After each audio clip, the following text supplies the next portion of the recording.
أعوذ بالله من الشيطان الرجيم. بسم الله الرحمن الرحيم. فإن تولوا فقد أبلغتكم ما أرسلت به إليكم ويستخلف ربي قوما غيركم ولا تضرونه شيئا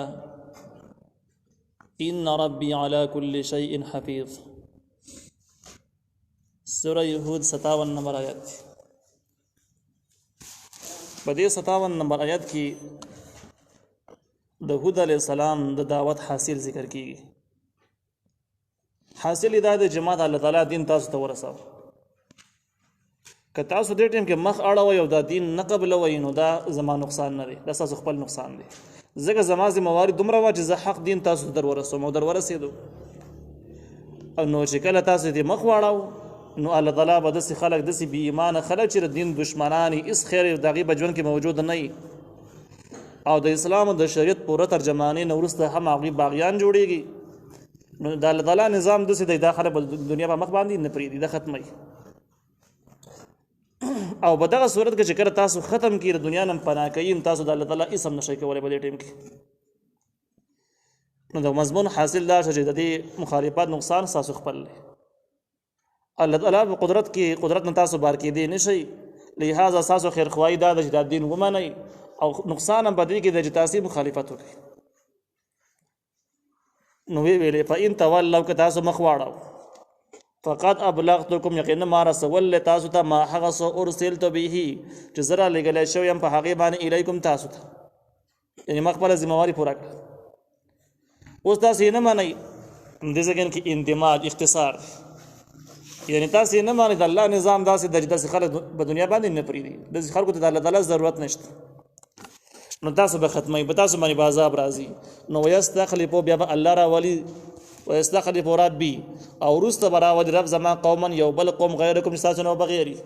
تاسو به ختم شئ. په دې ځای باندې به نور خلک راشي یا به نیکان خلک او د الله تعالی د دین خدمت به کوي، هغه به راشي. ولا تضرونه شیئا او تاسو به نقصان نشئ ورکولی الله ته د هېڅ شي. چې کله تاسو د دنیا نه فنا کوي، د دنیا د نه وزګاروي، تاسو به د الله اسم ونه کوي. ان ربي یقینا رب زما علی کل شیء حفیظ، په هر څه باندې نگهبان دی. نو ستاسو حرکتونه اعمال ساری او چې څنګه تاسو کوئ نو هغه شان بدله به تاسو له درکوي. ولما جاء امرنا هر کله چې راغی حکم زمونږ، حکم نه مراد د عذاب حکم دی، د عذاب حکم را ورسید. نجینا الله من خلاص کو هود علیہ السلام والذین آمنوا او هغه کسان چې ایمان راوړی معه د سره برحمت منا، په رحمت سره د خپل طرف. نو دې ځای کې د عذاب ذکر دی چې په دې باندې عذاب را ورسید. او دغه عذاب د هود علیہ السلام په قوم چې کوم عذاب راغلی دی نور صورتونو کې د هغې ذکر شته، دلته کې نشته چې څه قسم عذاب نور ځایونو کې به دا راشي. نو دا داسې عذاب و چې په دې باندې یوه تیزه هوا راغله او داسې هوا وه چې د غټې غټې ونې به یې راایستې د مخې سره او دا انسانان یې اوچت کړل پورته. تفسیر باندې په قرآن ذکر کړی دی چې په هوا کې چې کله دا خلک یې وړ اسمان ته، د خلکو دا چغې په اسمان کې واورېدلی شوې او د هغه ځګې نه د اسمان نه یې پړ مخې ځمکې ته راویشت چې بلکل په ځمکه باندې ریزه ریزه وغورځېدل. دا په دې باندې عذاب. نو چې کله دا عذاب راته نه دی نه مخکې الله تعالی هود علیه السلام او هغه کسان چې د دې سره ملګري او ایمان راوړی هغه الله تعالی بچ کړ. هغوی ته مخکې اطلاع ورکړه چې د دې علاقې نه وځئ، هغوی دغه علاقه پرېښودله ووتل دي او د هغې نه بعد په دې باندې طوفان راغی. نو د دې آیات دې ځای کې څو خبرې اهمې شولې. یوه دا ده چې د الله تعالی لوی لوی عذابونه هغه وخت راځي چې کله خلک په شریعت باندې پوه شي او مني نه. چې کله پې پوه نه الله تعالی دوی له کافي مهلت ورکوي، نه یې خرابوي. لیکن چې دې تفصیلي پوه شول او بیا یې نه مني نو دا دلیل د دې خبرې چې دا سخت ضدي او باغي خلک دي، بیا عذاب راځي، خامخا راځي. د عذابونو وجه دا ده چې سړی په شریعت باندې پوهېږي او عمل پې نه کوي. او دویم د نجات لاره څه شی دی، د خلاصېدلو لاره څه شی دی؟ نو د خلاصېدلو لاره چې دا نو ایمان او په دین باندې عمل کول دي. لکه څنګه چې تاسو ولیدل چې د هود علیه السلام قوم هلاک شو او د هود علیه السلام په خپله د هغه ملګري د ایمان په وجه باندې الله تعالی بچ کړل، عذاب کې راګیر نه شو. و دینه دا خبره ثابته شوله چې د دنیا ترقی بس نشي کېده په دیندارۍ او ایماندارۍ کې ده چې خلک دیندار او ایماندار وو نو د دنیا به کامیابی د روانه ته به ترقی کې وړاندې بزي او چې کله خلک گمراه کېدل نو په دنیا کې به عذابونه راځي چې عذاب راشي نو ترقی او عذاب دوه جمع کیږي نه د یو بل سره تضاد او ټکراو لري نو بیا ترقی نشي کېدی نو دا د هغه خلکو چې کم گمراه شوي دي د گمراه خلکو هغه سوالاتو ته زبردست جواب دی چې هغوی وایي چې یاره د خلکو ترقی د وطنونو ترقی هغه وخت ده چې کله اسلام او دین او شریعت د هغې نه د نظام نه بیل کړي کم خلک چې په حکومت کې دا د نظام نه لري اوسېږي د اسلامي نظام نه لري اوسېږي او کم خلک چې د اسلام پابند دي د حکومت په خوا باندې نه ورځي لکه دا عقیده ډېر کلونه وړاندې په یورپ کې ایجاد شوله او په یورپ کې باقاعده نافظم شوله او باقي دنیا ته د دې هغه آثار او جراثیم ورسېدو هغه خلکو دا شی زده کړه چې کم خلکو هلته تعلیم دپاره تلي او بیا واپس راغلو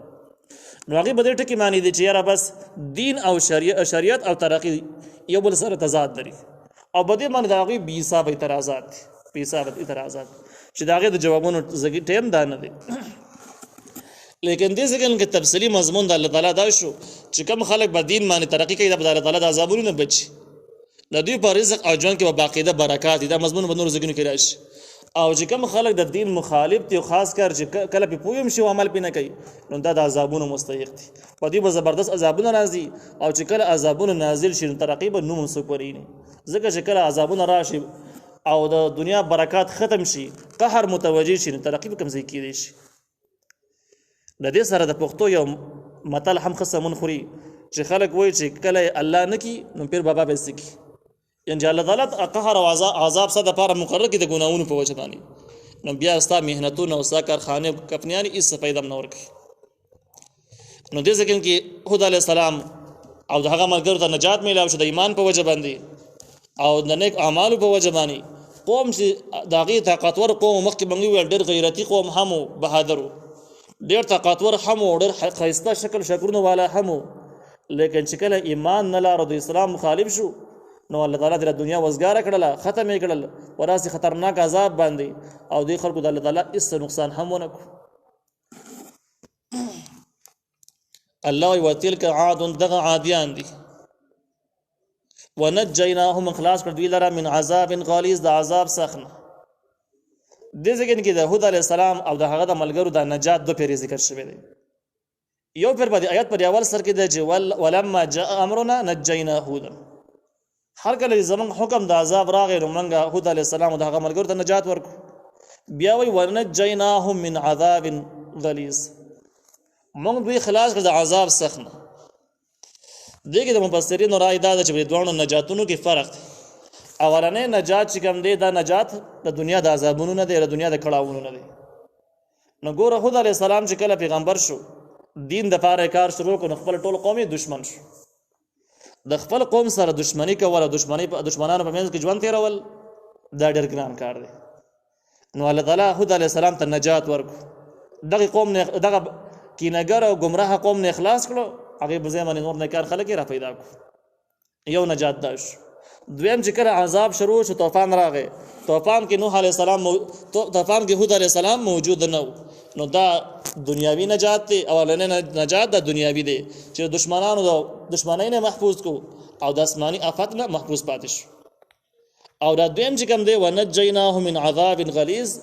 من خلاص کړه دوی لره د عذاب سخت نه دی نه مراد نه مرګ نه وروسته چې کوم عذابونه دي چې هغه برزخي عذابونه دي د آخرت عذابونه دي دایمي عذابونه د هغې نه هم الله تعالی هود علیه السلام د هغه ملګرو ته مستقل نجات ورکړو خلاص یې کړو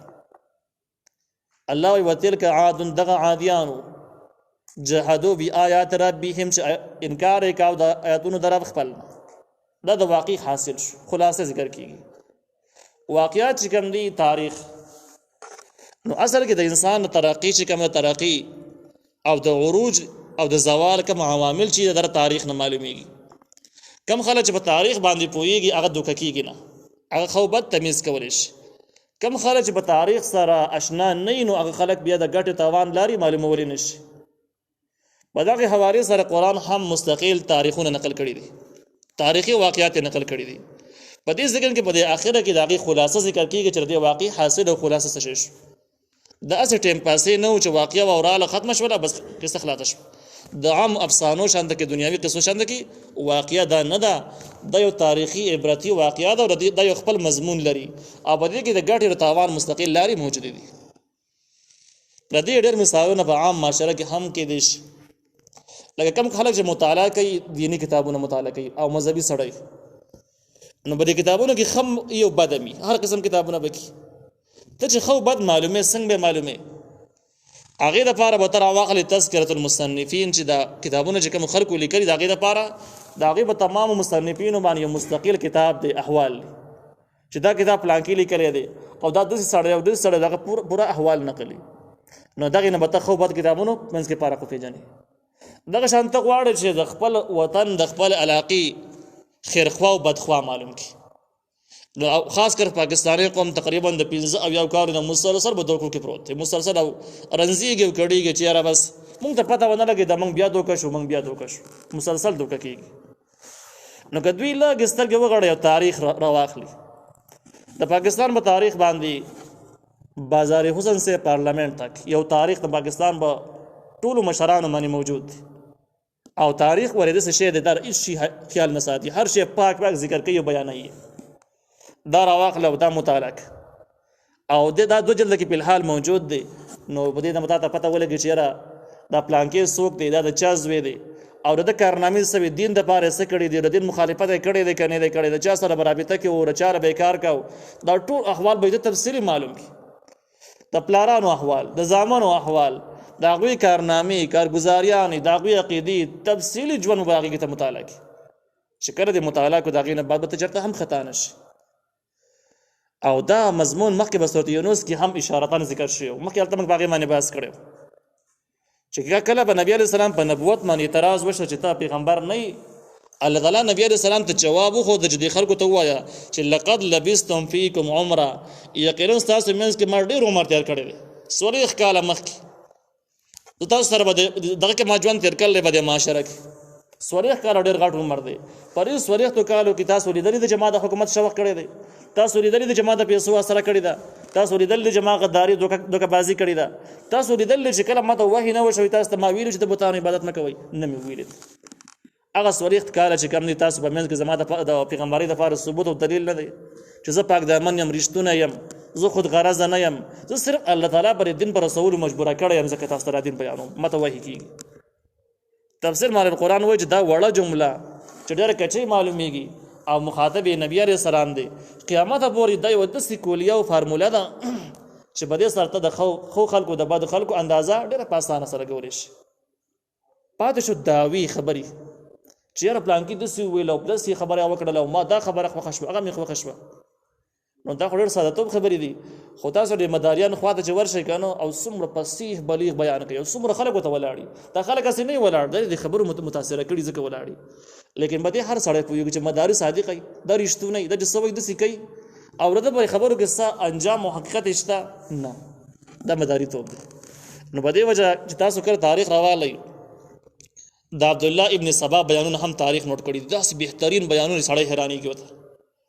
د احسان ابن سبا بیانونه هم تاریخ لیکلي دي چې داسې بیانات یې کړي دي د اسلام په مقابل کې خو چې کوم الفاظ او کومې دعوې رانیولې دي نو دومره زبردست دي چې سړی ورته حیران شي لیکن وروستنی کردار چې مطالعه کې نو هغه کومې دعوې چې رانیولې دي نو هغه کومې نکتې نو هغه نکتو کې د داسې پراټ کړی دی چې بالکل لاره یې بل طرف ته کږه کړله نو اوس د خو د بد د تمیز دپاره څه شی ضروري دی تاریخ ضروري دی خبرو نه او چالاکو نه هیڅ نه جوړېږي تاسې اورئ او تېرېږي تاسو په ژوند کې ډېر څه تېر شو وامرېدل لیکن په انجام یې خبر شوی چې څنګه شو نو دغه شان ده کې د صالح علیه السلام د هود علیه السلام واقعه هود علیه السلام واقعه حاصل دی اخر کې ذکر کیږي صراحتا چې دا قوم ولی هلاک شو دومره طاقتور او دومره د کار خلک ولی خرابېږي نو د هغې وجوهات ذکر کیږي او د دغې وجوهاتو چې څومره نقصانات دي هغه حتی ذکر کیږي دې دپاره چې د قیامته پورې څومره خلک دي چې هغه به د لارو باندې رانه شي او دغه مصیبتونو شکار نشي په آینده وختونو کې نو الله تعالی په آخر کې وایي وتلک عاد دغه عادیان دي چې وړاندې تاسو قصه واورئ د عادیانو جهادو دوی انکار کړی او بی آیات ربهم د آیاتونو د رب خپلنه آسماني دین او شریعت چې کوم احکامو د هغې نه سوچه انکار وکړو چې موږ یې نه منو وعصوا رسله او دوی نافرماني کړې وه د خپلو پیغمبرانو رسل چې بسین معنی پیش شي پر را باندې بسین پیش شي او په لام معنی خدل دکی خیر د عصو د وجه نظر راغلی دی لیکن را معنی پیش بسین معنی پیش دا چې کوم ذکرار د جمع علامات دا جمع د رسول لچی هغه واو ته لري شي دغه به معنی سره پیش راشي نو د دې معنی دا شوله چې عادیانو د ټولو پیغمبرانو مخالفت کړو نو سوال دا شو چې ګوره عادیان صرف د هود علی السلام دشمنانو د نور پیغمبرانو انکار ثابت نه دی نو جواب د هغه دا دی چې د یو پیغمبر نه انکار کول د ټولو پیغمبرانو نه انکار پای مقام دی لکه د قران یو صریح آیات نه منکر شي لکه چې غوڼ قران نه منلې دا شان د یو پیغمبر نه چې څوک منکر نو دا د سې دی لکه غوڼ پیغمبرانو چې نه منلي په دې باقي پیغمبرانو منل د څه فائدہ نه ورکي نو د یوازې د هود علی السلام نه فرمانی دا څه شول لکه د ټولو پیغمبرانو نه فرمانی وتبعوا او دې تابعداري کړي او امر کل جبار عنید د حکم د هر سرکش او کینگر جبار زورور ته ویل کېږي سرکش ته ویل کېږي عنید چې کوم نه دا کینگر ته ویل کېږي نو ګوره په دې ځکه کې د عذاب ذکر د دې باندې چې کوم عذاب راغلی دی د هغه عذاب اسباب ذکر کېږي چې دومره خطرناک اسباب څه شي وي اسباب دا دي چې یو خدای د آسماني آیاتونو نه انکار وکړو دویم آسماني آیاتونو نه انکار کول دا د څه شوله کې د خپل پیغمبرانو نه انکار کړي ټول پیغمبرانو نه انکار کړي ځکه د احکام خو د پیغمبرانو په واسطه راځي او چې کله حکم نه مانی نو پیغمبر دې کم ځای نه ومانو لکه ډېر خلک وایي موږ د نبی علی السلام سره مینه ده په هیڅ یو حکم باندې عمل نه کوي نو مینه د کم ځای نه رااله نو دغه انکار دا لازم دی نافرمانی د پیغمبر لره چې وای دا ډو پیغمبر منی نه دا هغه په نصیحتونو په احکام باندې د عیسی عمل نشته دی کله چې دغه د پیغمبرانو مخالفت راغی د شریعت مخالفت راغی نو دې بچا په رواني کې دغه ټیم کې لدن الله را ورکش چې کړه د الله را ورکش بیا به د خلکو په روان شي چې وتبغوا امر کل جبار عنید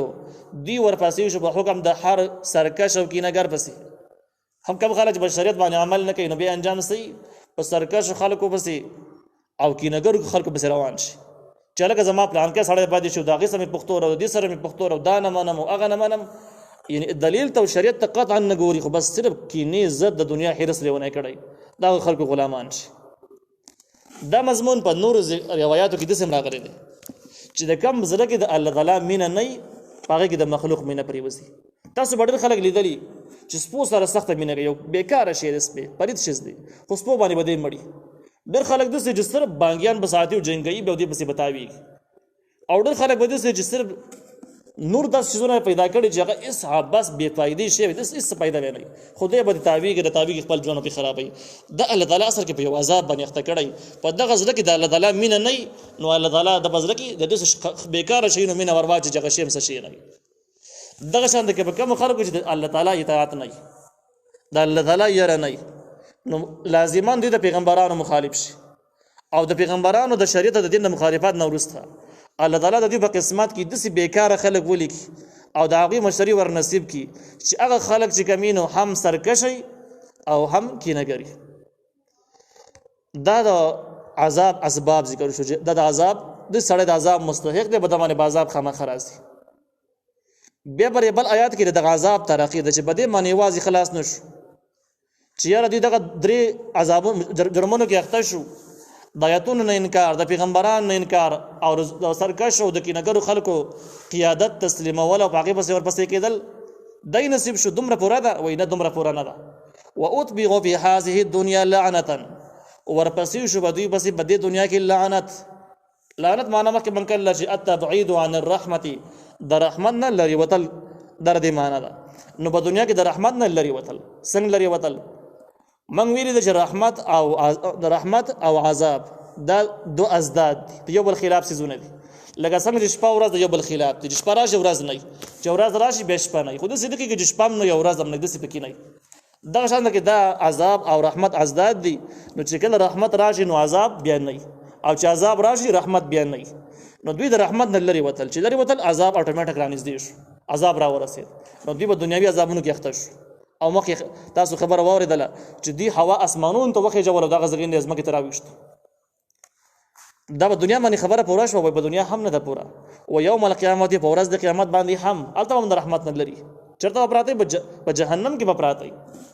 نو څه مطلب د دې جرایمو نه وروسته دې مستقیل د عذاب مستحق دي په دنیا کې هم او په آخرت کې هم. منځ کې برزخ ذکر نشو ځکه چې اول سره او آخر سره ذکر شي نو منځ په خپل معلومیږي چې دنیا هم برباد او آخر هم برباد دي. برزخ کې په خپل معلوم چې قبر هم په قبر کې هم د تباہ دي. الا خبردار ان عادن یقینا عادیانو کفرو کفر کړو ربهم د خپل رب باندې د خپل رب نه انکار کړو. تاسو به وایئ چې عادیانو خو داسې نه ویل چې موږ الله نه منو نو داسې نه ویل خو د الله تعالی د پیغمبر شریعت مخالفت کول د داسې دي لکه الله چې نه منلی یوازې الله منل دا کار نه ورکوي یوازې پیغمبر منل په خوله باندې دا کار نه ورکوي تر څو پورې چې احکام یې ته نه منلي د هغې تابعدار شوی نه. الا خبردار بعدا لعاد لرواله د رحمت نه د پاره د عادیانو هغه عادیان قوم هود چې قوم د هود علیه السلام دي. اصل کې د عادیانو دوه طبقې دي یو طبقه د ارم ده یو د طبقه هغه د کم د هود علیه السلام دي. نو دې ځکه کې اولین عادیان ته مراد دي چې کم د هود علیه السلام